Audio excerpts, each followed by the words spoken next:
Hello friends, अस्सलाम वालेकुम। कैसे हैं आप लोग? I am doctor Shamim Ahmad. Welcome to this new video. आज हम लोग डिस्कस करेंगे बी बेसिक इलेक्ट्रॉनिक्स इंजीनियरिंग की यूनिट नंबर 4।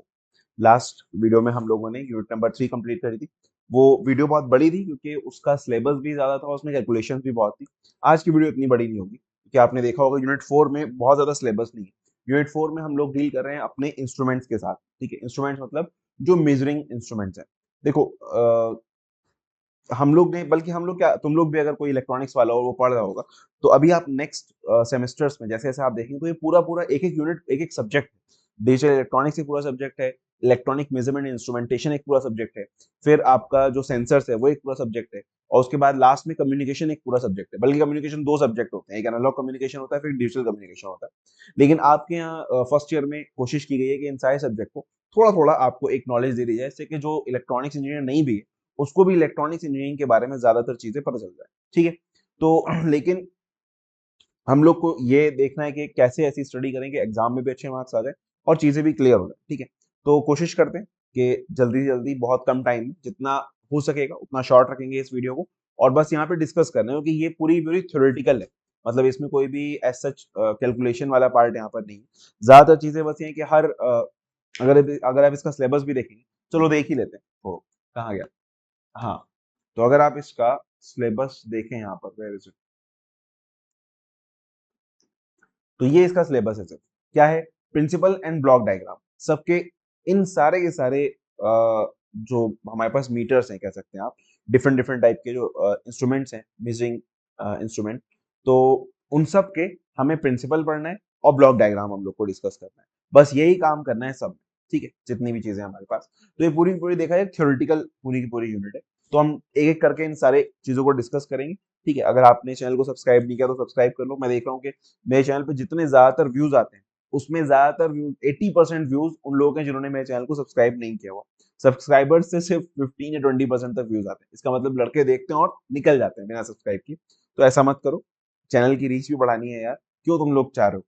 ठीक है, चलो तो स्टार्ट करते हैं यहाँ से। तो फर्स्ट चीज है हमारे पास कि इक्विपमेंट्स होते क्या है, डिफरेंट डिफरेंट हमारे पास। आप लोगों ने अभी तक बेसिक इलेक्ट्रॉनिक्स की लैब भी की होंगी बहुत सारी, तो उसमें आपने लैब में देखे होंगे अलग अलग हमारे पास इक्विपमेंट्स होते हैं। जैसे ये क्या है हमारे पास, सबने देखा होगा इसको। क्या है ये? हाँ, डिजिटल मल्टीमीटर है, सही है ना?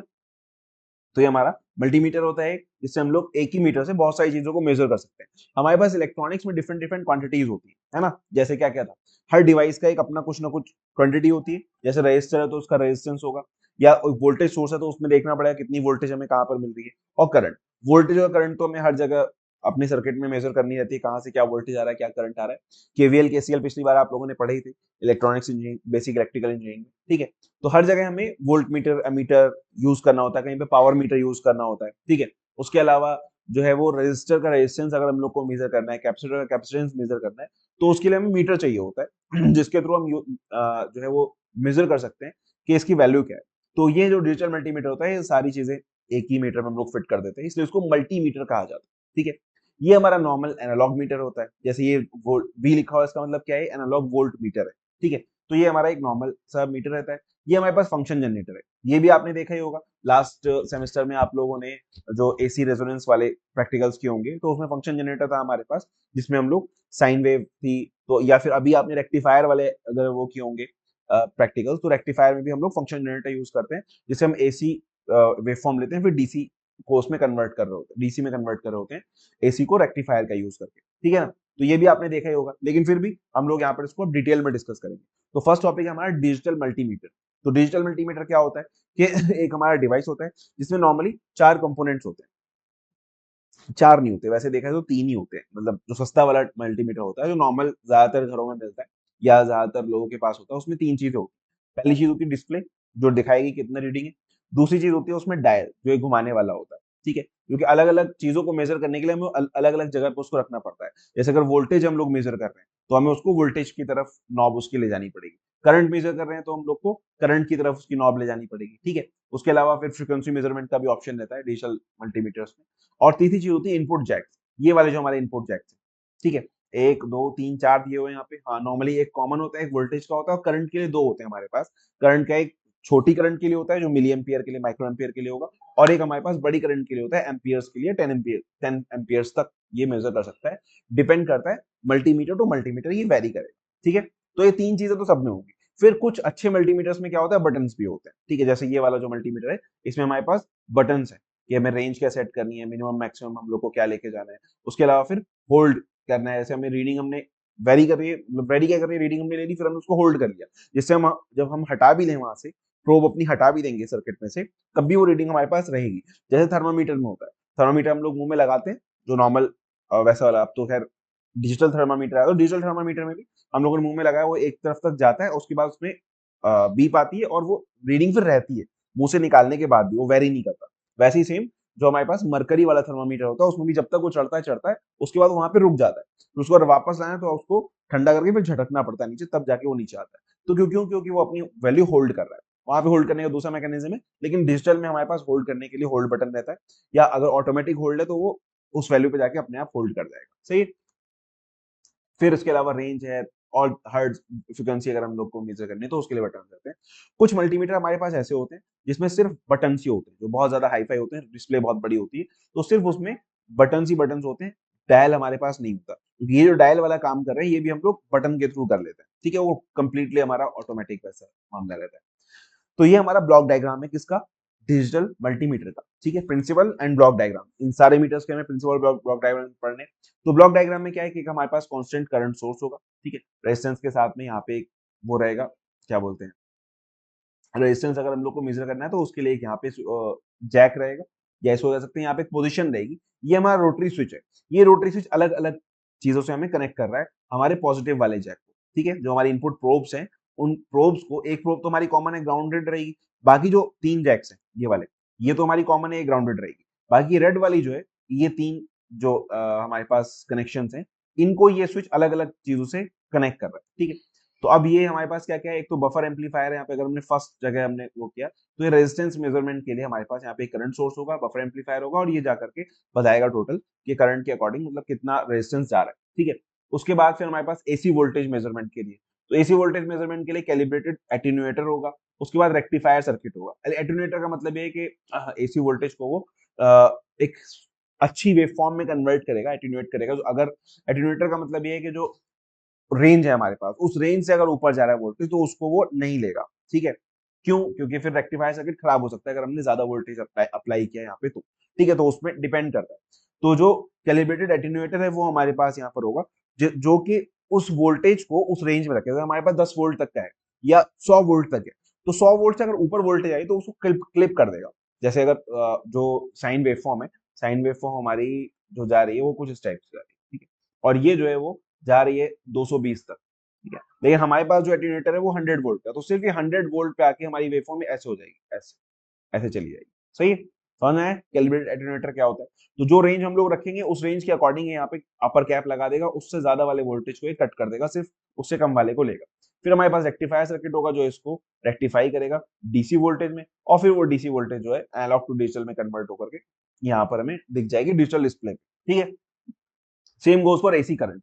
तो एसी करंट में भी जो करंट टू वोल्टेज कन्वर्टर होगा, करंट को हम लोग डायरेक्टली मेजर नहीं करते, उसको उसका इक्विवेलेंट वोल्टेज में लेकर के हम लोग मेजर करते हैं। ठीक है, तो यहाँ पे हमारा करंट टू वोल्टेज कन्वर्टर रहेगा, यहाँ वोल्टेज कन्वर्ट होकर फिर ये वापस से रेक्टिफायर सर्किट में चला जाएगा, और फिर वो हमें उस वोल्टेज के अकॉर्डिंग करंट की वैल्यू हमारे पास यहाँ पर आ जाती है। ठीक है, फिर डीसी करंट के लिए भी हमारे पास same current to voltage converter रहता है, और वो जो है इक्विवेलेंट उसको वोल्टेज में कन्वर्ट करेगा वहां से, और फिर वो वोल्टेज, क्योंकि वोल्टेज को मेजर करना हम लोग के लिए आसान रहता है और उसकी वैल्यूज जो है वो कन्वर्ट करना इजी रहता है, तो इसलिए हम लोग, क्योंकि देखो हम लोग जो लॉजिक देते हैं, हम लोग के पास जो लॉजिक्स होते हैं वो वोल्टेज में होते हैं, करंट में नहीं होते। समझ रहे हो, डिजिटल लॉजिक अभी तक तुमने देखो फर्स्ट और सेकंड यूनिट पढ़ी होंगी, तो उसमें जब मैं 0 1 का कॉन्सेप्ट बताया था तो मैंने बताया था कि 1 हमारा लॉजिक हाई रहता है, यानी 5 वोल्ट रहता है, और 0 हमारा ग्राउंडेड रहता है। ठीक है, तो हमारे पास जो कन्वर्ट मतलब डिजिटल में जो कन्वर्ट करने के लिए हम लोग वोल्टेज को कन्वर्ट करते हैं डिजिटल में। ठीक है, करंट को कन्वर्ट करना मुश्किल होता है, तो इसलिए जब भी हमें कोई भी करंट मेजर करनी होती है तो हम उसको इक्विवेलेंट वोल्टेज में कन्वर्ट कर लेते हैं, फिर इस वोल्टेज को हम लोग एडीसी को देते हैं। यहाँ जो एनालॉग टू डिजिटल कन्वर्टर होता है, एक्चुअली ये analog to digital voltage converter होता है हमारे पास। सही है, तो यहाँ से हम इसको वोल्टेज पे देते हैं और फिर ये इसको कन्वर्ट करके हमें डिजिटल डिस्प्ले दे देता है। अगर हमें सिंपल फिर कैलिब्रेटेड, फिर अगर वोल्टेज हमें मेजर करनी है डीसी वाली, तो डीसी वाली वोल्टेज में फिर से हम लोग के पास एटेन्यूएटर होगा कि एक रेंज तक वोल्टेज लेगा, उससे ज्यादा अगर वोल्टेज है तो उसको कैंसिल कर देगा और फिर वहां से वो उस वोल्टेज को दे देगा एडीसी को, डिजिटल डिस्प्ले हो जाएगी। यही सारी चीजें जो मैंने अभी बताई वो सारे यहाँ पर लिखी हुई है एक एक करके, एक एक पॉइंट पे। Instrument which is capable of measuring AC and DC voltage, AC and DC current and resistance over signal several range is called digital multimeter. इस block diagram is shown above, जो अभी ब्लॉक डायग्राम था वो हमारे पास था। Connect अब एक एक पिन की इन्होंने बात की है कि एक अननोन रेजिस्टर अगर हम लोग को मेजर करना है तो हम नॉब को अपनी पोजीशन 1 पे रखेंगे और इनपुट प्रोब के अक्रॉस उसको हम लोग लगा देंगे। जो हमारी इनपुट प्रोब थी वाली, इनके अक्रॉस हम लोग रेजिस्टेंस लगाएंगे और नॉब को हम लोग रखेंगे ओम वाले इस पे। यहाँ पे ओम का दिया ही नहीं है, ओह सॉरी, इस वाले में नहीं दिया हुआ ओम का, यहाँ पे दिया है देखो, जैसे ये वाला, इस वाली पोजीशन पे हम लोग इसको रखेंगे। तो ये डिपेंड करता है मीटर टू मीटर कहाँ पे क्या दिया हुआ है, ठीक है। अब जैसे यहाँ पे ये मिडिल में और हमने इसमें इसको एज्यूम किया कि फर्स्ट वाला ओम पे, तो इसलिए यहाँ पे पोजीशन 1 रखा है हम लोगों ने कि पोजीशन 1 पे हमारे पास ओम वाला हम लोग मतलब रेजिस्टेंस मेजर कर रहे हैं, ठीक है। The proportional current flows through the resistor from constant current source according to Ohm's law. The voltage produced across it, the voltage is directly proportional to its resistance. This voltage is buffered and fed to A to D converter, ठीक है। जो हमारे पास current गई register में, उसके across वहां पे voltage drop हो रहा होगा, एक छोटी सी करंट हम लोग देते हैं, उसके अक्रॉस वहां वोल्टेज ड्रॉप हो रहा होगा और उस वोल्टेज के अक्रॉस अकॉर्डिंग हम लोग पता कर लेते हैं कि उसमें कितना रेजिस्टेंस है, हमारे पास कितना वोल्टेज हमारा ड्रॉप हो रहा है, उसके अकॉर्डिंग हम लोग रेजिस्टेंस पता कर लेते हैं। तो वो रेजिस्टेंस फिर हम लोग बफर में डाल के दे देते हैं एडीसी, ठीक है। Connected unknown AC voltage source, अगर एसी वोल्टेज, फिर वही सेकंड वाली पार्ट आ गई, ये एसी वोल्टेज सोर्स वाली, ये हमने इसके अकॉर्डिंग जो है यहाँ पर एक्सप्लेन किया हुआ है, ठीक है। अब ये डिपेंड करता है डिजिटल मल्टीमीटर टू मल्टीमीटर कि उसमें कौन सी चीज किस पोजीशन पे है, तो अगर जो जिस पोजीशन पे होगी उसके अकॉर्डिंग हम लोग उसको चेंज कर लेंगे। लेकिन ये कोई एज सच बहुत बड़ी, it's not a very big deal, क्योंकि हर मल्टीमीटर में सिंबल्स बने होते हैं, तो हमें जो चीज जहां मेजर करनी है उस सिंबल पे ले जाकर के नॉब को पुट कर देंगे, ठीक है।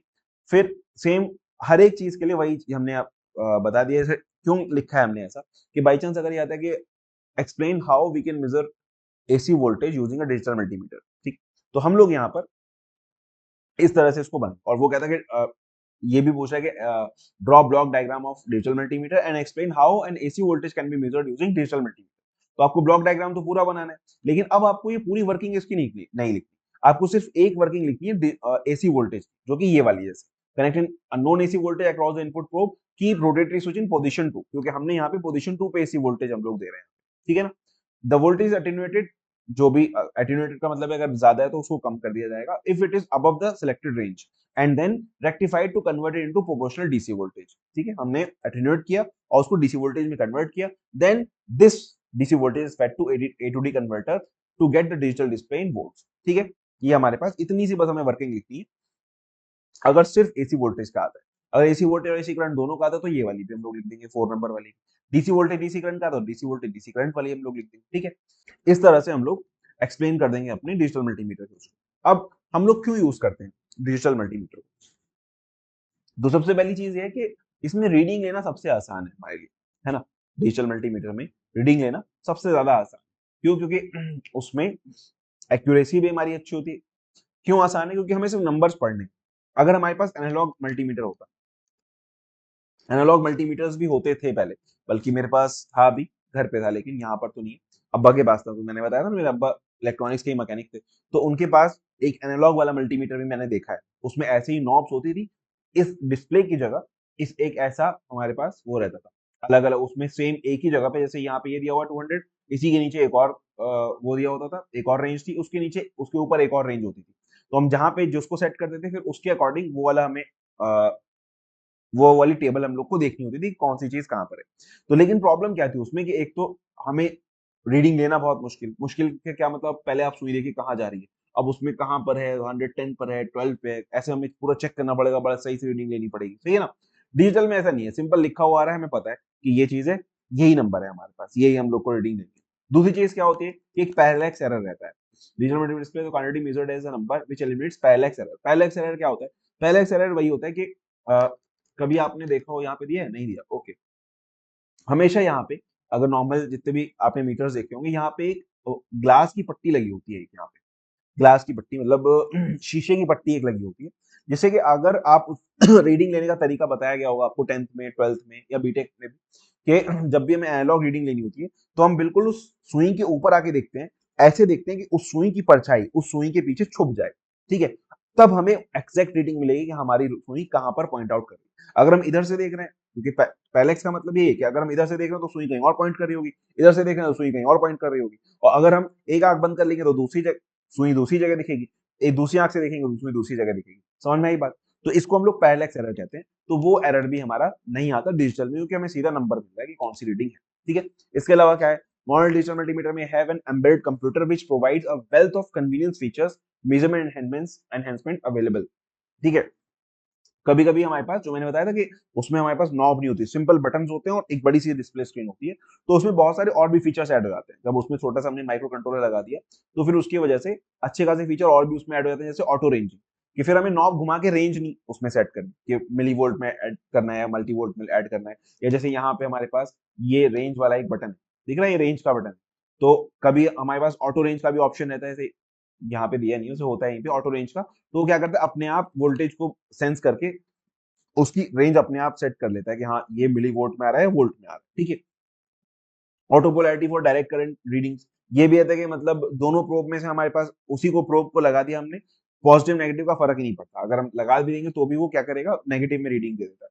सैंपल एंड होल्ड, होल्ड का वही मामला है, देखो एनालॉग में तो जैसे ही हमने हटाया प्रोब को तो वापस से सुई वापस आ जाएगी, लेकिन डिजिटल में हमने हटाने, अगर होल्ड का बटन हमने दबा दिया, पुट कर दिया, तो अब वो रीडिंग वहीं पे रहेगी, भले हम प्रोब हटा लें तब भी हम लोग को मिल जाएगी, ठीक है? तो ये सारे एडवांटेजेस है कि हम लोग क्यों यूज करते हैं डिजिटल मल्टीमीटर में। अब ये सिंपल क्वेश्चन है कि क्या क्या बताओ, क्या क्या डिफरेंस होता है एमीटर में और वोल्ट मीटर में।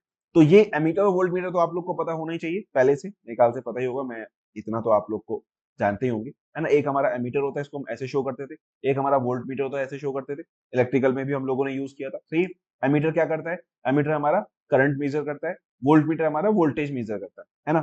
एमीटर को हम लोग हमेशा कैसे लगाते थे, सीरीज में लगता है हमारा एमीटर, ऐसे करके, जहां भी हमें करंट पता करनी है, ये वाली करंट अगर पता करनी है तो हम उसके सीरीज में हम लोग लगाते हैं एमीटर को। और वोल्ट मीटर को कैसे लगाते थे, वोल्ट मीटर को हम लोग पैरेलल में लगाते थे, क्योंकि वोल्टेज हमारा पैरेलल में सेम होता है और करंट हमारा सीरीज में सेम होता है, सही है ना? याद है ना? वोल्टेज पैरेलल में सेम होता है और करंट हमारा सीरीज में सेम होता है, ठीक है? तो इसलिए हम लोग के पास जो डिफरेंस है वो यही है कि लो रेजिस्टेंस। उसके अलावा देखो, क्योंकि हमारा एमीटर जो सीरीज में लग रहा है, ठीक है, तो सीरीज में करंट हमारी सेम है, करंट जा रही है, तो इसके अंदर से करंट फ्लो होके जा रही है, इसके अंदर से करंट फ्लो हो रही है। तो अब ये इसका जो रेजिस्टेंस है वो बहुत लो होना चाहिए। क्यों लो होना चाहिए? क्योंकि अगर करंट इसमें से जा रही है, उसका रेजिस्टेंस हाई है, तो ये बहुत सारी पावर यहीं पे ड्रॉप कर लेगा, खुद ही ड्रॉप कर देगा, ठीक है? तो उसकी वजह से हमारा जो रेजिस्टेंस है वो कैसा होना चाहिए, लो रेजिस्टेंस होना चाहिए, सीरीज में लगा हुआ है, जिससे कि यहां से जो करंट फ्लो हो रही है उस पे, इस ब्रांच की करंट पे कोई फर्क ना पड़े। ऐसा ना हो कि पहले 10 एम्पियर फ्लो हो रही थी, हमने अपना मीटर लगा दिया, मीटर लगाने से 8 एम्पियर हो गई, तो मीटर ही हमारा 2 एम्पियर करंट खा गया, सही है? तो उसकी वजह से बहुत प्रॉब्लम हो जाएगी, तो ऐसा नहीं होना चाहिए। तो यहाँ पे पावर ड्रॉप नहीं होनी चाहिए, इसका रेजिस्टेंस अपना बहुत कम होना चाहिए एमीटर का। वोल्ट मीटर के लिए उल्टा है, वोल्ट मीटर का रेजिस्टेंस बहुत ज्यादा हाई होना चाहिए। क्यों? क्योंकि वोल्ट मीटर को हम लोग लगा रहे हैं पैरेलल में, और पैरेलल में अगर हम लोग लगा रहे हैं और इसका रेजिस्टेंस अगर कम हुआ तो क्या होगा, सारी करंट यहीं से फ्लो हो जाएगी, सर्किट में करंट ही नहीं जाएगी, समझ लो। तो इसीलिए वोल्ट मीटर का रेजिस्टेंस बहुत ज्यादा हाई होना चाहिए, जिससे कि करंट यहां से बहुत कम फ्लो, सारी करंट यहीं से फ्लो हो, लेकिन वोल्टेज हमें पता चल जाए, ठीक है? तो explain why ammeter should be very low resistance, वो मैंने भी आपको एक्सप्लेन कर ही दिया क्यों लो रेजिस्टेंस का होना चाहिए, जिससे कि इसके अंदर पावर ड्रॉप ना हो और वही करंट इसके अंदर जा रही है, अगर ये रेजिस्टेंस ज्यादा दे देगा तो ओवरऑल सर्किट का रेजिस्टेंस बढ़ जाएगा और उसकी वजह से करंट भी कम हो जाएगी और पावर हमारी फालतू में वेस्ट हो जाएगी। Explain why volt meter should be very high resistance, वो भी मैंने आपको बताया कि बहुत ज्यादा हाई रेजिस्टेंस अगर नहीं हो, पैरेलल में हम क्योंकि हम लोग लगा रहे हैं, तो अगर लो रेजिस्टेंस होगा तो यहाँ से करंट फ्लो होना शुरू हो जाएगी, जिसकी वजह से मतलब करंट अगर यहाँ से फ्लो होगी, सर्किट की करंट हमारी कम हो जाएगी, ठीक है? How an ammeter can be change to a voltmeter, एक अमीटर को कैसे वोल्ट मीटर में चेंज करना है? तो अगर हमें एमीटर को वोल्ट मीटर में चेंज करना हो, ठीक है, ये तो हमारा ऐसे ही रहेगा, तो इसकी जगह मतलब वोल्ट मीटर की जगह अगर हमें एमीटर लगाना है तो हम लोग क्या करेंगे, हम लोग इस एमीटर के साथ में एक बहुत ज्यादा हाई रेजिस्टेंस यूज करेंगे, R equals to very high. कैसे? तो उससे क्या होगा, जब हमने यहाँ पे इसमें हमने बहुत ज्यादा हाई रेजिस्टेंस इसके साथ में यूज किया और इसको इसके पैरेलल में लगा दिया, तो पैरेलल में है तो कुछ ना कुछ करंट तो इसके अंदर फ्लो होगी, ठीक है? तो वो जो करंट इसके अंदर फ्लो होगी वो हमारा एमीटर बता देगा कि कितनी करंट फ्लो हो रही है, और इस करंट को हम लोग इस आर से मल्टीप्लाई करके V equals to I R का फॉर्मूला हम लोग यूज करेंगे, और इस करंट को इस आर से मल्टीप्लाई करेंगे तो हमें हमारे पास टोटल वोल्टेज निकल के आ जाएगा, कितना वोल्टेज हमारे पास आ रहा है, ठीक है? सेम करंट यहाँ पे रेजिस्टेंस हम लोग बहुत ज्यादा हाई रखेंगे। क्यों हाई रखेंगे? पहली चीज तो है कि अगर, क्योंकि इसका रेजिस्टेंस अपना बहुत लो है, ऐसा ना हो कि ये अगर उस रेंज में नहीं है मान लो ये एमीटर जो है हमारा वो 0 से लेके 5 एम्पियर की करंट सिर्फ मेजर कर सकता है, और हमने इस रेजिस्टेंस को कम कर दिया, तो यहाँ जो करंट आई तो बहुत ज्यादा करंट आ जाएगी उसके अंदर, ठीक है। तो हम ये रेजिस्टेंस कुछ ऐसा रखेंगे जिसमें कि ये करंट जो है वो 0 से लेके 1 एम्पियर तक, 2 एम्पियर तक ये हो, जिससे कि एमीटर उसको इजीली मेजर कर पाए, ठीक है। दूसरी चीज भाई कि रेजिस्टेंस हम लोग हाई इसलिए भी रखते हैं जिससे कि यहाँ का करंट वो इफेक्ट ना हो, यहाँ ज्यादातर करंट सर्किट में ही जाए, बस हमें थोड़ा सा करंट यहाँ से मिल जाए, हमें तो बस थोड़ा सा करंट मिल जाएगा, हम उसी को R से मल्टीप्लाई करके पता कर लेंगे कि वोल्टेज कितना आ रहा है, सही है। तो इसलिए बहुत ज्यादा हाई रेजिस्टेंस हम लोग एमीटर के साथ यूज करते हैं उसको वोल्ट मीटर बनाने के लिए। एमीटर के सीरीज में भाई बहुत हाई रेजिस्टेंस लगाएंगे और वोल्ट मीटर की जगह नहीं, पैरेलल में उसको हम लोग कनेक्ट कर देंगे, तो हमारे पास एमीटर जो है हमारा वोल्ट मीटर की तरह काम करने लगेगा, मतलब हम लोग को मिल जाए, काम तो नहीं करेगा ऑब्वियसली, ये तो करंट ही बताएगा, तो इस करंट को हम लोग R से मल्टीप्लाई करके अपना वोल्टेज निकाल लेंगे यहाँ पे, ठीक है। तो कभी अगर वोल्ट मीटर ना हो तो हम एमीटर को यूज कर सकते हैं इस तरह से। Explain what happens when ammeter is connected across the circuit. अगर हमने पैरेलल में कनेक्ट कर दिया तो क्या होगा, रेजिस्टेंस उसका बहुत स्लो है, बहुत सारी करंट वहीं से फ्लो होनी शुरू हो जाएगी और वो एमीटर झेल नहीं पाएगा, उड़ जाएगा। Explain what happens when volt meter is connected in series with the circuit. अगर सीरीज में आपने कनेक्ट कर दिया वोल्ट मीटर, अगर आपने वोल्ट मीटर सीरीज में कनेक्ट कर दिया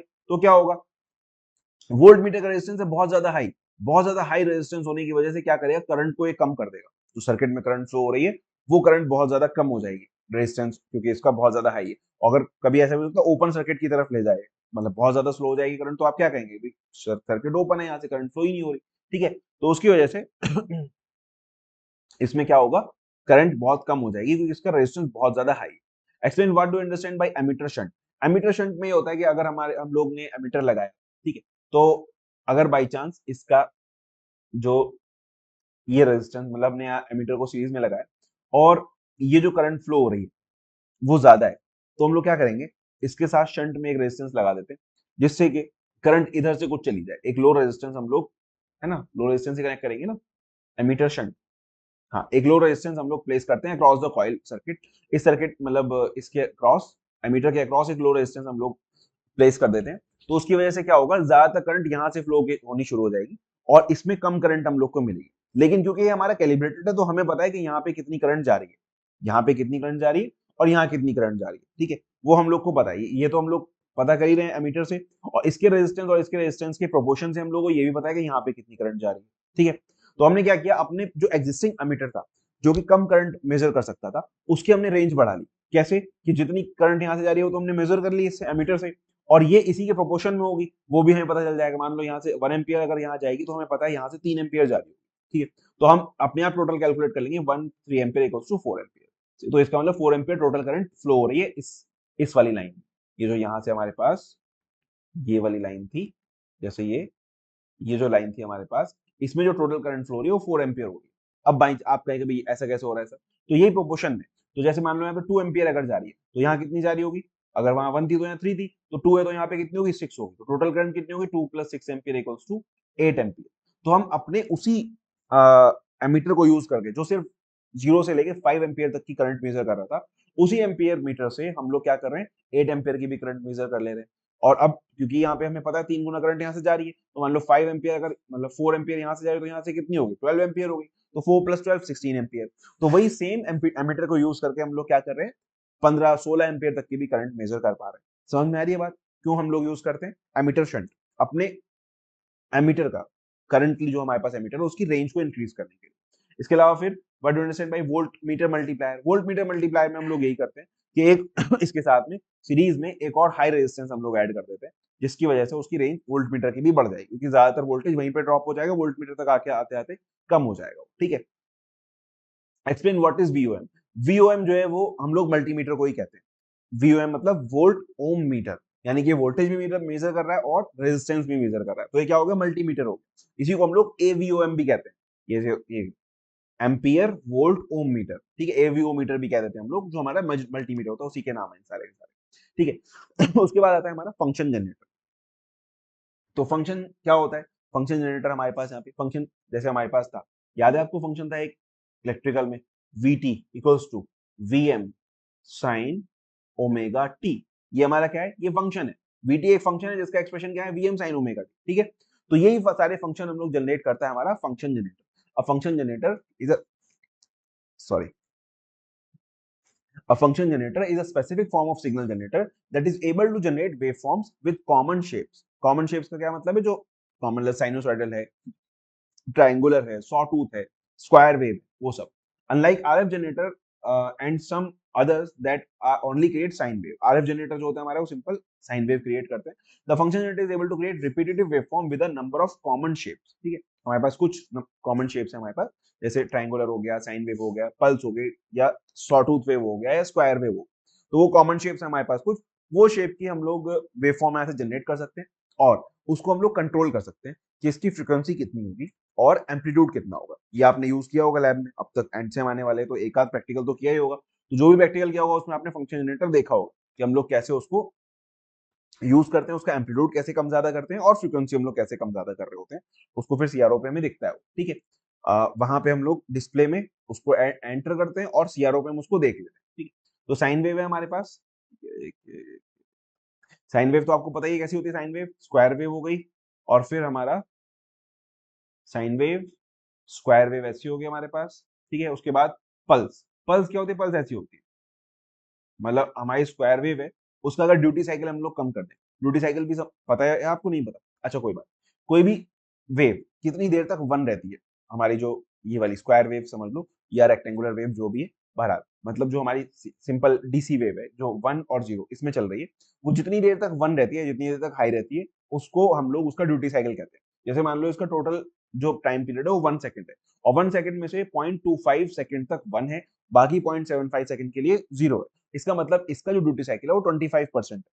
ठीक है, अपने टोटल टाइम पीरियड के कितने परसेंटेज ऑफ टाइम के लिए वो वन रहती है, उसको हम लोग कहते हैं उसका ड्यूटी साइकिल. ठीक है, तो वही पल्स में क्या होता है कि ड्यूटी साइकिल इसका बहुत कम होता है. एक हल्की सी पल्स हमें यहाँ मिलेगी, फिर 0 रहेगा, फिर हल्की सी पल्स मिलेगी, फिर 0 रहेगा, इसको हम लोग पल्स वेव कहते हैं.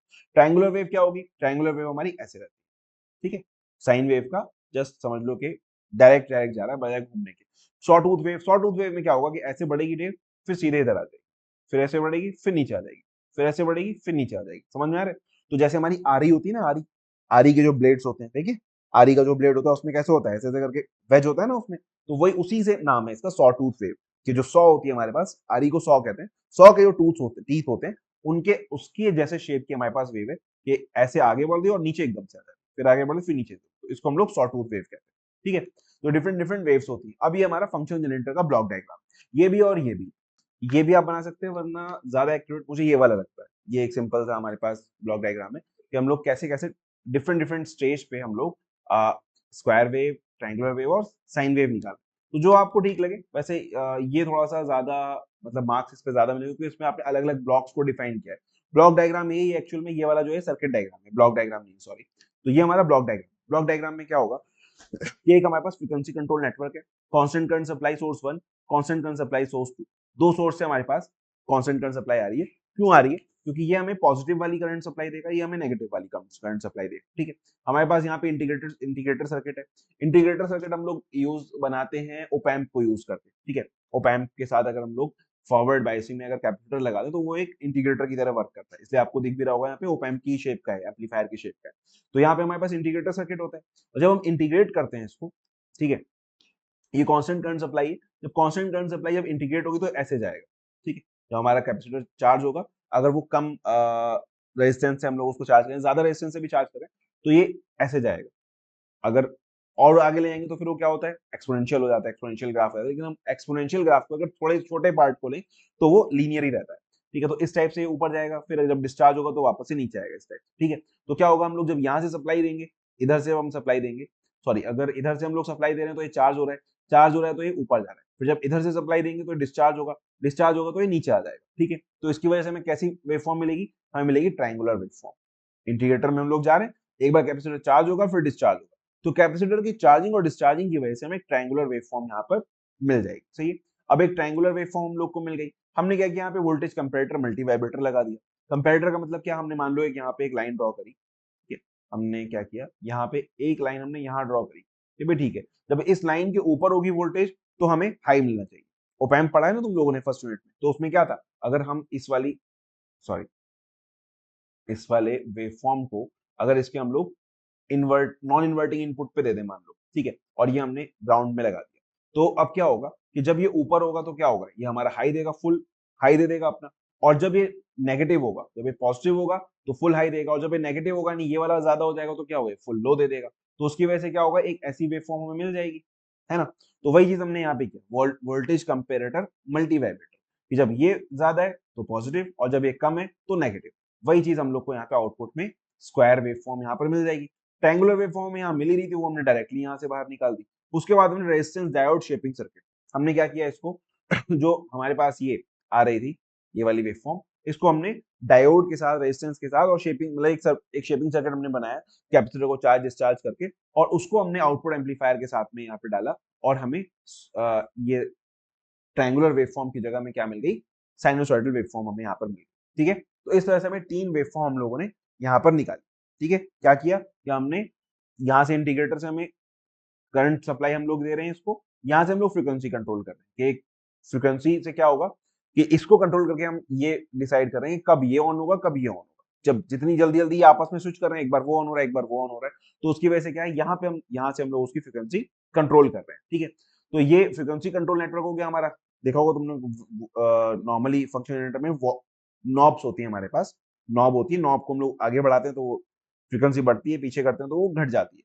या जो अब नए फंक्शन जनरेटर है उसमें हमारे पास डायरेक्टली बटन का भी ऑप्शन रहता है कि आप डायरेक्टली डाल दिए तो क्या होगा, जब आप बटन पुट करेंगे तो वो एक यहाँ किसी पर्टिकुलर जगह जाकर के उसका रेजिस्टेंस सेट कर देगा, उससे हम लोग फ्रीक्वेंसी कंट्रोल करते हैं। फिर हमारे पास इंडिकेटर है, उससे हमें ट्रायंगुलर वेव मिल गई। ये ट्रायंगुलर वेव एक तो हमने डायरेक्टली ली तो हमें ट्रायंगुलर वेव मिल गई।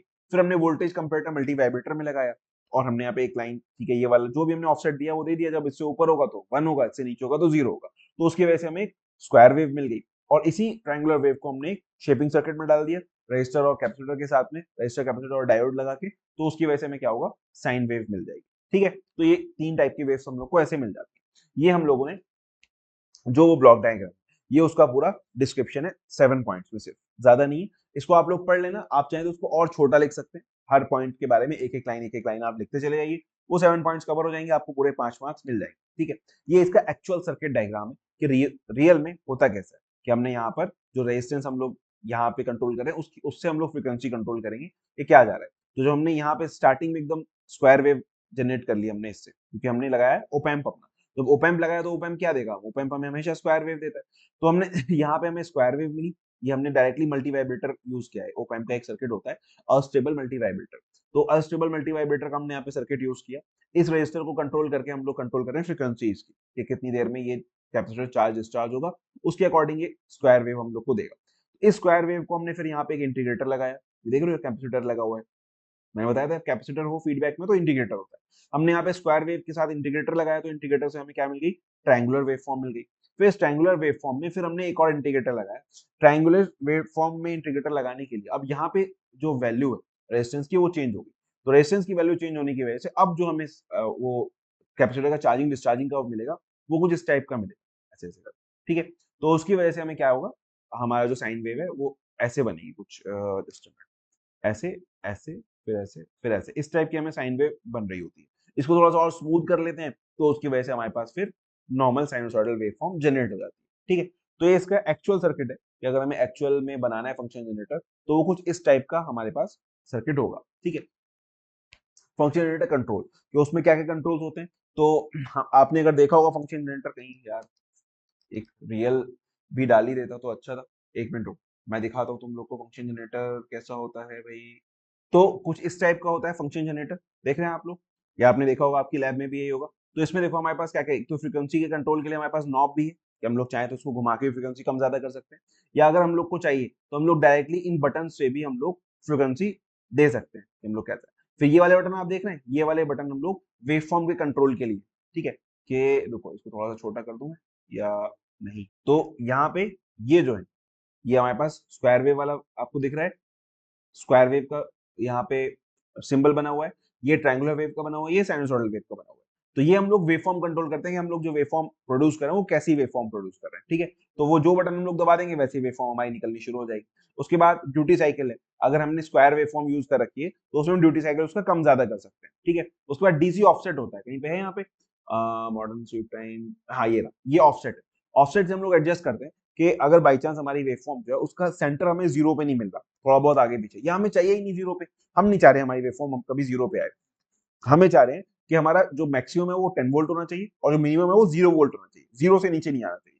तो हम क्या करेंगे, हम लोग नॉर्मल साइन वेव लेंगे और इससे डीसी ऑफसेट से फिर उसको ऊपर कर देंगे, थोड़ा सा डीसी ऑफसेट लेंगे 5 वोल्ट का, तो उसकी वजह से जो -5 पे जा रहा था वो 0 पे आ जाएगा और जो +5 पे था वो 10 पे चला जाएगा। ठीक है, तो ये हमारे पास डिफरेंट डिफरेंट टाइप की चीजें रहती हैं, डिफरेंट डिफरेंट कंट्रोल रहते हैं। ठीक है, frequency, waveform type, DC offset और ड्यूटी साइकिल, एटलीस्ट ये चीजें आपको लिखनी है उसमें क्या होता है। ठीक है, उसके बाद आया हमारा ऑटो ट्रांसफॉर्मर। ठीक है, ये हमारा फंक्शन जनरेटर खत्म हो गया। अब आ गया ऑटो ट्रांसफॉर्मर। ऑटो ट्रांसफॉर्मर जैसे कि ये सेकंड सेम है, तो आप लोगों ने फर्स्ट सेमेस्टर में बेसिक इलेक्ट्रिकल इंजीनियरिंग में भी पढ़ा होगा। ठीक है, नहीं भी पढ़ा तो भी मैंने लास्ट ट्रांसफॉर्मर वाली जो यूनिट थी उसमें मैंने मेरा लेक्चर पढ़ा होगा, उसमें भी आप जाके देख सकते हैं।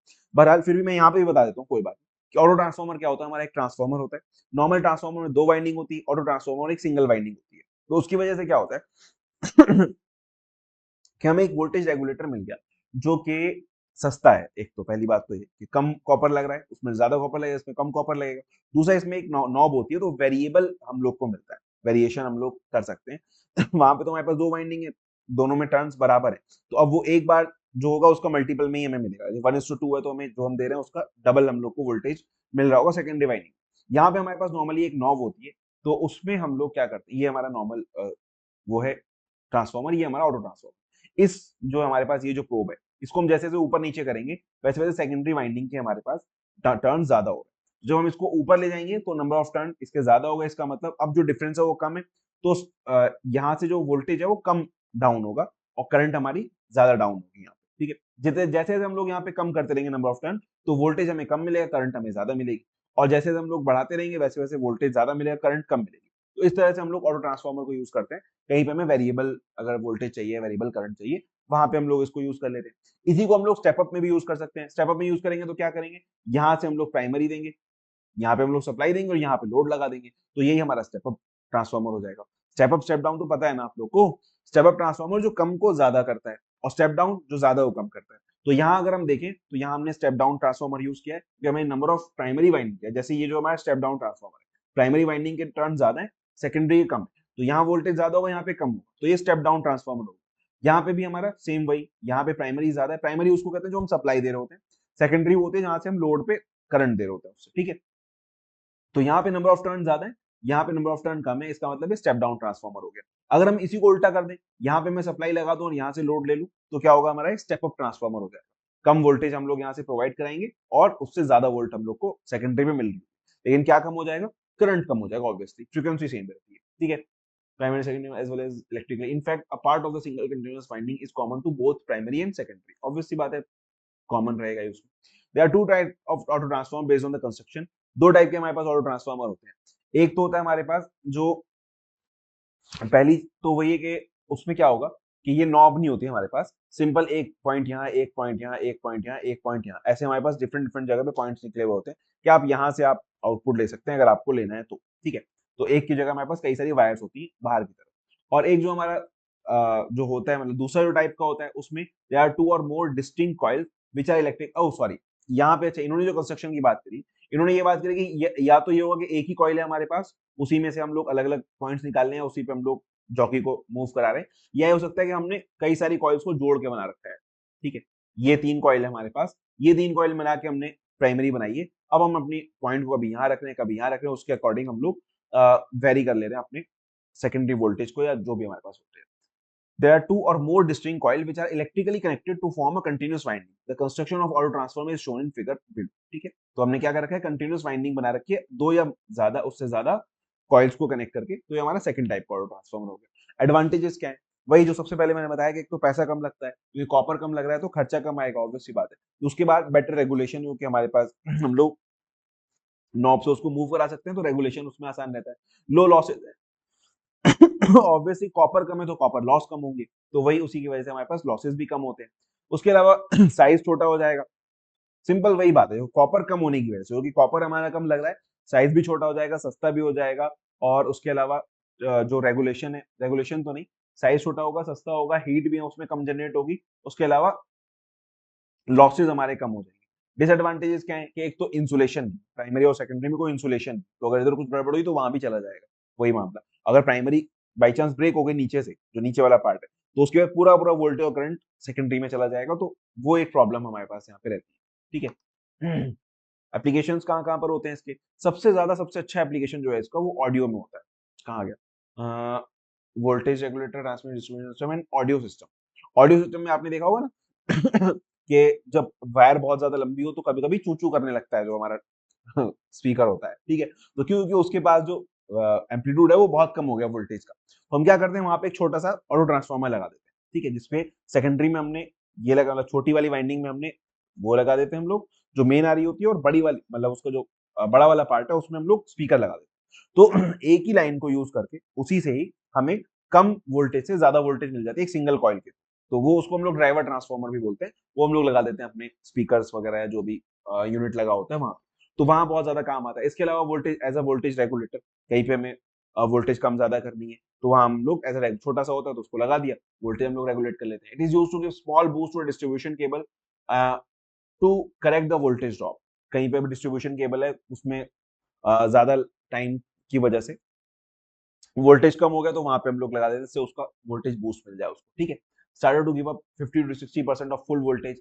जैसे हम मोटर स्टार्ट करें तो स्टार्टिंग में उसको करंट ज्यादा चाहिए होता है, वोल्टेज कम चाहिए होता है, तो हम क्या करते हैं वोल्टेज इसको लगा के ऑटो ट्रांसफार्मर को पहले कम वोल्टेज देते हैं ज्यादा करंट पे जिससे कि वो स्टार्ट हो जाए। फिर जब एक बार टॉर्क उसमें बन गया स्टार्ट हो गई फिर हम उसको बढ़ा देते हैं तो वोल्टेज ज्यादा हो जाती है, करंट कम भी रहती है, तब भी हमारा मोटर सही रन करता है। इसके बाद आता है हमारे पास डिजिटल स्टोरेज ऑसिलोस्कोप। ये आपके यूनिट का टॉपिक है, इस यूनिट का एक सिलेबस का टॉपिक है। नॉर्मल आपके पास सबसे पहले आपको बताओ जी ऑसिलोस्कोप क्या होता है, ठीक है? ऑसिलोस्कोप हमारा नॉर्मल एक सीआरओ होता है, कैथोड रे ट्यूब, ठीक है? जैसे ये बनी हुई है ना सीआरओ, तो सीआरओ क्या होता है वो आपको पता होना चाहिए। तो सीआरओ एक हमारे पास सिंपल कैथोड रे ट्यूब होती है, इसमें पीछे इलेक्ट्रॉन गन लगी होती है, ठीक है? स्क्रीन पे 12th में आपने पढ़ा होगा, नहीं भी पढ़ा हो तो ये समझो कि हमारे पास जो स्क्रीन होती है, स्क्रीन पे बहुत सारी सिल्वर बॉल्स लगी हुई होती है, जिन पे जब इलेक्ट्रॉन आके हिट करता है उसको तो वो इल्यूमिनेट हो जाती है और वो कलर एमिट करती है वहां से, ठीक है? तो पहले ब्लैक एंड व्हाइट था तो उसमें सिंपल या तो ब्लैक होता था या व्हाइट होता था या ग्रे, मतलब उसकी ब्राइटनेस सिर्फ हम लोग चेंज करते थे। लेकिन फिर कलर में ये हुआ कि फिर कलर बॉल्स थी हमारे पास तो उसके अकॉर्डिंग वो कलर्स एमिट करती है, ठीक है? तो ये जो चार तुम लोग देख लो ना, ये 1 2 3 4, ये हमारे पास हॉरिजॉन्टल वर्टिकल प्लेट्स होती हैं जो इलेक्ट्रॉन बीम एमिट हो रही है, इसको कहते हैं कैथोड रे ऑसिलोस्कोप, सीआरटी होती है हमारे पास है।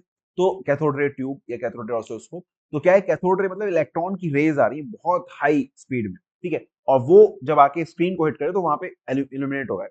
तो अब इसको बहुत तेजी के साथ इस बीम को पूरी स्क्रीन पे इसको रन कराना होता है within microsecond, within millisecond. ये एक बार पूरी स्क्रीन पे एक बार घूम जाएगी फिर दोबारा से घूमेगी जिससे वो कलर वहां पे रहे इल्यूमिनेटर और आपको ऐसा लगे कि वो सेम ही चल रहा है, मतलब कुछ चेंज नहीं हुआ है, ठीक है? तो उसके लिए हमारे पास यहाँ पे ये जो हॉरिजॉन्टल और वर्टिकल प्लेट्स होती हैं जो कि इलेक्ट्रॉन्स को इधर उधर मूव करती है, ठीक है? रे आ रही है यहाँ से हमने वोल्टेज लगाया पॉजिटिव तो रे इधर मुड़ जाएगी, इधर से लगाया तो इधर मुड़ जाएगी। फिर ये वर्टिकल हो गया, फिर हॉरिजॉन्टल के लिए भी ऐसे ही हम लोग लगाते हैं, तो उसके अकॉर्डिंग हम पूरे स्क्रीन पे उसको वेरी कराते हैं प्रोग्राम के थ्रू, तो वो हमारा सीआरओ होता है, ठीक है?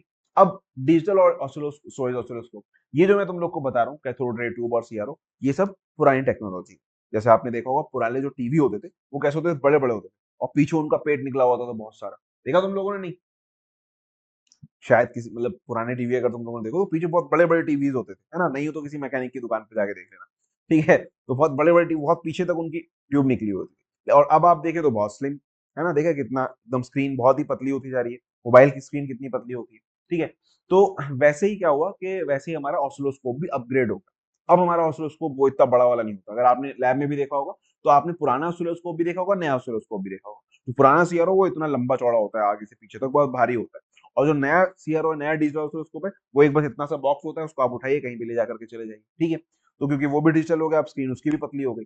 तो डिजिटल ऑसिलोस्कोप में हमारे पास थोड़े से एडवांस फीचर रहते हैं। एडवांस फीचर क्या रहते हैं? एक मिनट कोई बात नहीं। डिजिटल स्टोरेज ऑसिलोस्कोप में जैसे कि पहली चीज तो ये डिजिटल होगा, ठीक है? दूसरी चीज क्या होगी कि इसमें स्टोरेज हो सकता है कि वहां पे तो हम लोग जब तक सिग्नल दे रहे हैं सिर्फ तब तक वो चीज वहां पर है। स्टोरेज में क्या होगा, ये उस सिग्नल को स्टोर भी करके रखता है अपने पास, जिससे कि बाई चांस आपने सिग्नल देना बंद भी कर दिया आप, लेकिन फिर भी आप देखना चाह रहे हैं आप हिस्ट्री में आपने क्या देखा था, तो आप उसको वापस से रिकंस्ट्रक्ट कर सकते हैं, ठीक है? तो हमारे पास क्या है, देखो इसका ब्लॉक डायग्राम हम लोग देख लेते हैं क्योंकि यहाँ पे भी इसका प्रिंसिपल और ब्लॉक डायग्राम ही आएगा। तो ब्लॉक डायग्राम में क्या है, पहले इनपुट हम लोग देंगे, इसका इनपुट एटेन्यूएटर होगा। एटेन्यूएटर समझ में आया ना कि अगर ज्यादा इनपुट आया तो उसको कट कर देगा, वो सिर्फ जो इसकी रेंज का इनपुट है सिर्फ वहां पर रखे, ठीक है?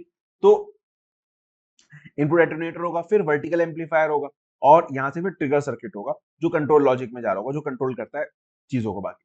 ठीक है, अब वर्टिकल एम्पलीफायर के थ्रू फिर हमारे पास सैंपल एंड होल्ड सर्किट होगा। सैंपल एंड होल्ड सर्किट क्या करता है, हमेशा ये एडीसी में काम आता है। एनालॉग से डिजिटल में जब इसे किसी को कन्वर्ट करना होता है तो हम पहले सैंपल एंड होल्ड सर्किट से उसको होल्ड करते हैं उसकी वैल्यू को, फिर उस वैल्यू को डिजिटल में कन्वर्ट करते हैं, नंबर्स में कन्वर्ट करते हैं। तो ये सैंपल एंड होल्ड सर्किट से फिर जा रहा है एडीसी में, एनालॉग टू डिजिटल कन्वर्टर में, और फिर ये हम लोग राइट कर रहे हैं मेमोरी, जो हमने स्टोर कर रहे हैं, जो हमारा डिजिटल सिग्नल था उसको हम लोग मेमोरी में अपना स्टोर कर लेते हैं। ठीक है, इसके अलावा यहाँ से कंट्रोल लॉजिक क्या कंट्रोल कर रहा है कि पहले ये एडीसी को सिग्नल दे रहा है यहाँ पे कि भाई ठीक है, जो सिग्नल आया उसको तुम यहाँ से कन्वर्ट करो डिजिटल में। फिर मेमोरी में रीड एंड राइट का सिग्नल दे रहा है कि यहाँ से डेटा आ रहा है, ये जो एडीसी को डेटा दे रहा है उसको मेमोरी में रीड करना है। ठीक है, सॉरी राइट करना है, मेमोरी में सेव कर लेना है। इसके बाद जब मेमोरी में डेटा सेव होगा फिर हम यहाँ से डेटा आउट लेके आएंगे, यहाँ से लेकर आएंगे हम लोग कहाँ, डिजिटल टू एनालॉग कन्वर्टर के पास। क्यों, देखो हमारा जो सिग्नल जा रहा है, जो रियल वर्ल्ड सिग्नल्स होते हैं सारे के सारे वो सब एनालॉग सिग्नल्स होते हैं। ठीक है, और जो जो हम किसी मशीन को हमें काम कराना है किसी मशीन से, तो उसको भी हमें नॉर्मली एनालॉग सिग्नल ही देना होता है। जैसे यही वाली सीआरटी जो है, इसमें हम डिजिटल सिग्नल नहीं दे सकते। ठीक है, डिजिटल सिग्नल देंगे तो उसको भी एनालॉग में कन्वर्ट करना पड़ेगा। क्यों, क्योंकि जो रे को मोड़ना है वो ऐसा नहीं कि या तो यहाँ होगी या यहाँ होगी, बल्कि उसके पास पूरा रेंज है, यहाँ से लेके यहाँ तक पूरी रेंज है, इसके पास हजारों इसके पास एंगल्स हैं जहां पे इसको हम लोग मूव कर सकते हैं, हजारों एंगल नीचे की तरफ। ठीक है, तो इसी के लिए इसका भी जो सिग्नल होगा वो कैसा होगा, एनालॉग होगा। ठीक है, तो हमने क्या किया, यहाँ से मेमोरी में हमने पहले इसको स्टोर कर लिया, फिर हमने मेमोरी से डेटा आउट लिया और इसको हमने डी टू ए कन्वर्टर यानी डिजिटल टू एनालॉग कन्वर्टर में दिया। अब ये एनालॉग में कन्वर्ट हो गया, तो ये तो छोटा सा सिग्नल है क्योंकि कंप्यूटर हमारा बहुत छोटे सिग्नल पे काम करता है, 0 से 5 वोल्ट के ऊपर काम कर रहा होता है। ठीक है, तो यहाँ हमने डेटा को लेकिन कंप्यूटर काम करता है डिजिटल डेटा पे, तो कंप्यूटर में स्टोर करने के लिए, वहां से रीड करने के लिए हमें डिजिटल डेटा ही चाहिए। तो इसीलिए हमने यहाँ से इस एनालॉग को डिजिटल में कन्वर्ट किया, फिर उसको स्टोर कर लिया, फिर जब हम इसको रीड कर रहे हैं, इसको हम सीआरओ पे दे रहे हैं, तो फिर इसको वापस से एनालॉग में कन्वर्ट करेंगे। अब एनालॉग में कन्वर्ट किया, लेकिन हमारा सिग्नल है बहुत छोटे एम्पलीट्यूड का, तो हमने उसको एम्पलीफाई कर लिया, एम्पलीफाई करके फिर हमने सीआरओ पे दे दिया इसको, और सीआरओ से फिर ये कन्वर्ट होकर के चला जाएगा इधर। सही है, कंट्रोल लॉजिक में हॉरिजॉन्टल भी डिजिटल जा रहा है, वो भी डिजिटल में एनालॉग कन्वर्ट होगा, वो भी एम्पलीफायर से आएगा, हॉरिजॉन्टल सिग्नल भी और वर्टिकल सिग्नल भी हमारे पास यहाँ से आ जाएगा, और फिर हम लोग उसको सीआरओ पर डिस्प्ले करते हैं। ठीक है, तो ये हमारा कंप्लीट एक्सप्लेनेशन होगा डीएसओ का, डिजिटल स्टोरेज ऑसिलोस्कोप का। इसके बारे में आप ये 8 पॉइंट है, ये आप लिख दीजिएगा, इसमें आपको कंप्लीट 6 मार्क्स मिल जाएंगे। ठीक है, इसके बाद block diagram of power scope. Power scope का भी सेम वही मामला है, वहां पे हम लोग सिर्फ एक क्वांटिटी मेजर कर रहे हैं, करंट या वोल्टेज, यहाँ पे हमें दोनों क्वांटिटी मेजर करनी पड़ेगी। तो इसका ये पूरा ब्लॉक डायग्राम है, ये आप लोग पढ़ लीजिएगा। रात बहुत हो गई यार, मैं थक गया हूँ बहुत ज्यादा, अब इससे ज्यादा कुछ नहीं हो पाएगा। चलो लास्ट में बस ये डिस्कस कर लेते हैं, AC to DC power supply क्या होती है। ठीक है, हमने AC to DC power supply में सिंपल क्या है, हमारे पास जो एसी है वो बहुत ज्यादा हाई वोल्टेज का है, तो पहले उसकी वोल्टेज कम करनी पड़ेगी। ठीक है, रेक्टिफायर सर्किट भी जो पढ़ा था आपने उसमें भी ये चीज देखी होगी। तो सबसे पहले क्या करना पड़ेगा, वोल्टेज की कम करनी पड़ेगी, तो इसके लिए हमें यहाँ पे स्टेप डाउन ट्रांसफार्मर लगाना पड़ेगा, यहाँ पे हमें स्टेप डाउन ट्रांसफार्मर लगाना पड़ेगा।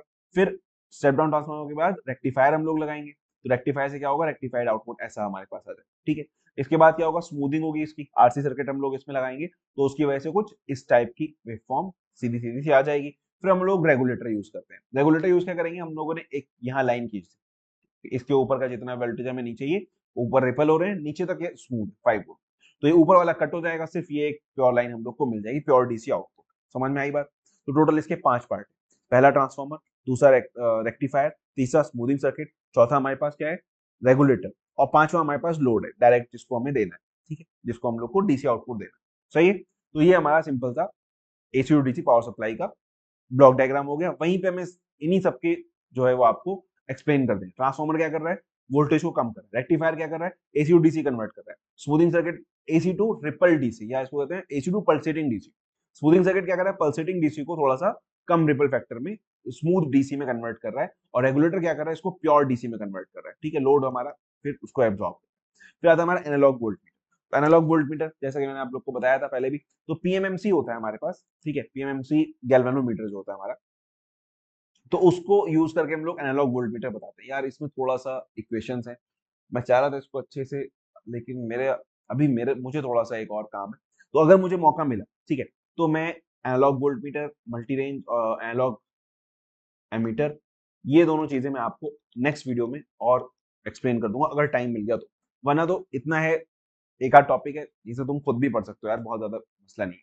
एनालॉग वोल्ट मीटर में क्या होगा कि हमारे पास गैल्वेनोमीटर होता है, गैल्वेनोमीटर में एक हमारे पास कॉइल होती है। गैल्वेनोमीटर काम करता है इंडक्शन के ऊपर, ठीक है, कि हम जो करंट फ्लो हो रही है उसमें अपना मैग्नेटिक फील्ड होगा कुछ ना कुछ, और एक इसका अपना मैग्नेटिक फील्ड होता है। तो उसकी वजह से जब भी उस करंट का जो मैग्नेटिक फील्ड होगा ये जब उसके पास जाएगा तो उसकी वजह से इसका मैग्नेटिक फील्ड डिस्टर्ब होगा।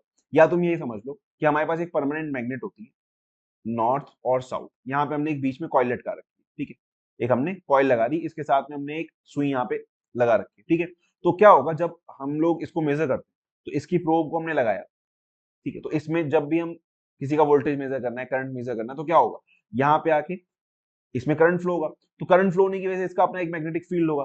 अब इसका जब अपना मैग्नेटिक फील्ड होगा तो ये इस वाले मैग्नेटिक फील्ड को अट्रैक्ट करेगा, रिपल्शन कुछ ना कुछ होगा, तो ये क्या होगा, कॉइल घूम जाएगी, सही, कॉइल क्या होगा, घूमना शुरू कर देगा। तो उस घूमने से हमें ये सुई घूमती हुई नजर आएगी, और जितना ज्यादा यहाँ पे हम लोग को मिलेगा, जितना ज्यादा वोल्टेज होगा, मतलब जितनी ज्यादा करंट यहाँ पर हमारे पास आएगी, उतना स्ट्रॉन्ग मैग्नेट बनेगा, उतना ज्यादा डिफ्लेक्शन हम लोग को देखने को मिलेगा, ठीक है। तो एनालॉग वोल्ट मीटर ये हमारा आता है नॉर्मली, जो पीपीएमसी जो गैल्वेनोमीटर है, ये वर्क करता है सिर्फ डीसी करंट के ऊपर, ठीक है, किसके ऊपर वर्क करता है, ये जो वर्क करेगा सिर्फ डीसी करंट के ऊपर है, डीसी वोल्टेज, डीसी वोल्टेज और डीसी करंट को सिर्फ मेजर कर सकता है, क्योंकि इसको परमानेंट मैग्नेट बनना है, तभी तो ये डिफ्लेक्ट होगा। अगर एसी दिया तो कभी इधर मैग्नेट बनना है, कभी इधर मैग्नेट बनना है, घूम ही नहीं पाएगा कभी, समझ में आई बात। तो ये जो पीएमएमसी वाला जो गैल्वेनोमीटर जो होता है हमारा, ये डीसी पे सिर्फ वर्क करता है। तो अगर बाई चांस हम लोग को डीसी एसी अगर हम लोग को मेजर करना है, तो हम लोग क्या करते हैं, उसको फिर वापस उसको डीसी में कन्वर्ट करते हैं, रेक्टिफायर और पल्सेटिंग वो सब लगा के, स्मूथिंग सर्किट लगा के, फिर हम इसको देते हैं, तब हमें हम लोग उससे एसी मेजर कर सकते हैं। समझ में आई बात क्या कह रहा हूँ।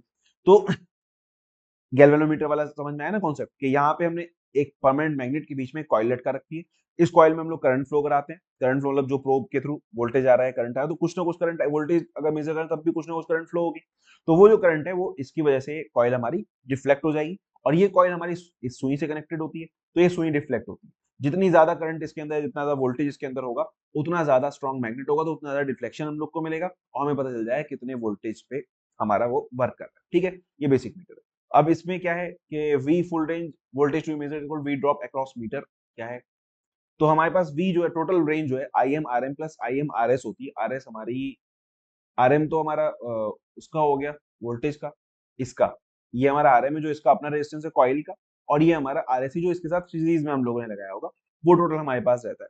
तो ये मल्टीप्लाइंग मल्टीप्लीकेशन फैक्टर है, ये छोटा सा तुम लोग यार पढ़ लेना, मतलब इससे हम लोग क्या करते हैं कि रेंज इसकी बढ़ा सकते हैं, इसके अकॉर्डिंग जितना ज्यादा रेजिस्टेंस हमारे पास होगा, उतनी ज्यादा हम लोग को रेंज मिल जाएगी वोल्ट मीटर की, ठीक है। मल्टी रेंज एनालॉग मीटर में हम लोग क्या करते हैं, वही काम करते हैं, देखो मल्टी रेंज एनालॉग मीटर में क्या किया, अगर हमें कम रेंज चाहिए तो हमने R4 लिया सिर्फ, और उससे ज्यादा चाहिए तो R4 R3 दोनों ले लिए, यहाँ से हमने लिया कनेक्शन, तो अभी दोनों रेजिस्टेंस सीरीज में हो गए, दोनों रेजिस्टेंस बढ़ गया, और ज्यादा चाहिए तो हमने तीसरा भी लगा दिया, और चौथा चाहिए तो और ज्यादा लगा दिया। तो हमने क्या किया, नॉब को हम घुमा रहे हैं, नॉब को घुमाने से हम क्या कर रहे हैं, रेजिस्टेंस बढ़ा रहे हैं, तो रेजिस्टेंस बढ़ाने की वजह से वोल्टेज की रेंज बढ़ जाएगी, जो हम मेजर कर सकते हैं उसको, वो रेंज हमारी बढ़ जाती है जैसे जैसे ये वाला रेजिस्टेंस बढ़ेगा, ठीक है। तो एनालॉग वोल्ट मीटर होगा सेम एनालॉग एमीटर के लिए, बस इसमें क्या होगा, इसमें जो रेजिस्टेंस हमारा वो शंट में लगा होगा इसके साथ, और ये हमारा आरएम वही जो गैल्वेनोमीटर है वही हम लोग यहाँ पर यूज कर रहे हैं, ठीक है। तो यहाँ पे क्या होगा, जैसे जैसे हम लोग इस आरएस स्विच को कम करेंगे, इस रेजिस्टेंस को कम करेंगे, उतना ज्यादा करंट हम लोग यहाँ से फ्लो करा, मतलब उतना ज्यादा करंट हम लोग मेजर कर सकते हैं। जैसे अभी एमीटर के टर्म में मैंने बताया था ना, वहां पे हम लोग की शंट एमीटर रेजिस्टेंस क्या होता है, शंट एमीटर क्या होता है, कि एमीटर के साथ शंट में हमारे पास रेजिस्टेंस होता है, तो हम जब उसको बढ़ाते हैं तो रेंज एमीटर की बढ़ जाती है। तो सेम हमारे पास यहाँ पे गैल्वेनोमीटर हमने यूज किया, उसके साथ हमने शंट में इसको लगा दिया रेजिस्टेंस को। तो अगर हमें मल्टी रेंज चाहिए तो हम क्या करेंगे कि इस स्विच के थ्रू हम लोग उसका जो शंट रेजिस्टेंस है वो बढ़ाना शुरू कर देंगे, ठीक है। जितना ज्यादा सॉरी कम करेंगे हम लोग, जितना ज्यादा कम रेजिस्टेंस होगा उतना ज्यादा हम लोग को ज्यादा हम लोग करंट उससे मेजर कर पाएंगे। ये इसलिए मल्टी रेंज एनालॉग में हम लोग क्या करेंगे, जो हमारे पास शंट रेजिस्टेंस है वो कई सारे हो, वहां पे हमारे पास सीरीज में रेजिस्टेंस पड़ा था, यहाँ पे शंट में चेंज होगा, ठीक है। अब ये कंपेरिजन चार्ट है, एमीटर और वोल्ट मीटर का क्या होता है, ये मैंने स्टार्टिंग में भी आप लोग को बताया कि एमीटर में हमारा इंटरनल रेजिस्टेंस कम होता है, वोल्ट मीटर में बहुत ज्यादा होता है, सही है। डेफिनेशन क्या है, ये हमारा करंट को, ये हमारा करंट को मेजर कर रहा है, ये हमारा वोल्टेज को मेजर कर रहा है, सिंबल में ये ए हो गया, ये वी हो गया, इसका रेजिस्टेंस लो होता है, इसका रेजिस्टेंस हाई होता है, ये सीरीज में लगता है, ये पैरेलल में लगता है, ठीक है। एक्यूरेसी इसकी ज्यादा होती है, इसकी कम होती है, पता नहीं क्यों क्या रखा है इन्होंने, बहरहाल जो भी। Changing of range not possible, इसमें पॉसिबल है, इसमें हम लोग रेंज को चेंज नहीं कर सकते एमीटर की, ठीक है। रेंज को चेंज करने के लिए हम लोग को क्या करना पड़ेगा, सिंपल रेजिस्टेंस यहाँ पर जो चेंज कर रहे हैं हम लोग, तो उसमें हम लोग शंट रेजिस्टेंस रेंज तो चेंज कर सकते हैं इसकी यहाँ पे भी, डिपेंड करता है हमने उसको कैसे बनाया नॉर्मली। लेकिन जो हमारा मल्टीमीटर होता है उसमें हम क्या करते हैं कि हम प्रोब भी अलग लेते हैं, मतलब एक अगर 10 मीटर का लें तो उसका रेजिस्टेंस हम लोग अलग से लेंगे, तो प्रोब को हम लोग यहाँ से कनेक्ट करते हैं बजाय स्विच के, हम लोग प्रोब डिफरेंट लेते हैं इस टाइप से। कि देखो बिल्कुल स्टार्टिंग में जो मैंने दिखाया था हम लोग, करंट के लिए हमारे पास दो जैक्स होते हैं, देखो ये रहा। कम करंट के लिए हम लोग ये वाला जैक यूज करते हैं, ज्यादा करंट के लिए ये वाला जैक यूज करते हैं। तो ज्यादा करंट में इस वाले में इसमें हमने शंट रेजिस्टेंस यूज किया होगा, और यहाँ पे हम लोग नॉर्मल उसको यूज कर रहे हैं, ठीक है। तो उसके हिसाब से वो रहता है, उसके हिसाब से मतलब हम लोग अपना चेंज कर सकते हैं करंट को। तो एक ही प्रोब को यूज करके उसका रेंज चेंज करना ये थोड़ा मुश्किल होता है, क्योंकि ये सीरीज में नहीं है रेजिस्टेंस कि आप एक के बाद एक लगाते चले गए तो वो हो गया। इसमें शंट में रेजिस्टेंस हमारा है, तो शंट के लिए दोनों एंड हम लोग को चेंज करने पड़ते हैं, तो उसकी वजह से जो हमारा रेजिस्टेंस है, ठीक है, इसमें इसलिए हम लोग प्रो भी पूरी मतलब जैक ही हमें अलग से लगाना पड़ता है, तब हमारा काम होगा, ठीक है। तो चलो ये था फाइनल कंक्लूजन आपके फोर्थ यूनिट का, ठीक है। चलो ये 1 घंटे से कम की वीडियो है, और अगली भी इंशाल्लाह कम ही रहेगी, वो थर्ड यूनिट बस थोड़ी सी बड़ी है। तो आई होप कि तुम लोग को समझ में आया होगा। एक आध टॉपिक जो मैंने थोड़ा कम करा है उसको तुम लोग खुद बुक से पढ़ लेना, वरना ऑप्शन में भी निकल सकता है, ऐसा कोई मसला नहीं, ठीक है। तो मैं कोशिश करूंगा इसके बाद 5th यूनिट और 6th यूनिट की भी वीडियोस आ जाएं, और एक वीडियो मैं ले लूंगा कि प्रीवियस ईयर में जो क्वेश्चन आए, ठीक है, तो क्या क्या आता है, फिर स्ट्रेटेजी क्या रहना चाहिए, क्या पढ़ना है क्या नहीं पढ़ना। अभी तो कम से कम देखो अभी टाइम है 1 महीना है, तो कम से कम पूरा सिलेबस कवर करके चलो, कोशिश करो कि सारा का सारा पढ़ के जाओ, कोई क्वेश्चन छूटना नहीं चाहिए। 70 में से 70 मार्क्स का अटेम्प्ट हो जाए, और ज्यादा से ज्यादा मार्क्स उसमें लाने हैं, वो तो कम से कम बनना ही चाहिए इस सब्जेक्ट में, क्योंकि बहुत आसान सब्जेक्ट है। देखिए लोग, सब थ्योरी थ्योरी है, कुछ भी नहीं करना है, ब्लॉक डायग्राम बनाना है, तो ब्लॉक डायग्राम को एक्सप्लेन करना है, बस इतना ही आएगा, ठीक है। कभी ऐसा आता है कि वोल्ट मीटर को एमीटर की तरह कैसे यूज कर सकते हैं, या एमीटर को वोल्ट मीटर की तरह कैसे यूज कर सकते हो, तो वो भी मैंने आप लोग को बताई दिया, ठीक है। तो चलो इस वीडियो को भी शेयर कर दो दूसरे लोगों के साथ, और चैनल को सब्सक्राइब कर लो, और बेल आइकन दबा लो, इससे कि तुम्हें पता चल जाए जब भी नई वीडियो है, ठीक है। रेंज थोड़ी सी मैं देखो मेरे चैनल की कम है, तो कोशिश करो कि ज्यादा से ज्यादा लोगों तक पहुंच जाए, ठीक है। अभी 1 साल से ज्यादा हो गया चैनल को, लेकिन अभी तक सब्सक्राइबर तुम लोग देख ही रहो कितने कम है, ठीक है। चलो तो फिर मिलते हैं अगली वीडियो में, तब तक के लिए बाय, ख्याल रखो अपना।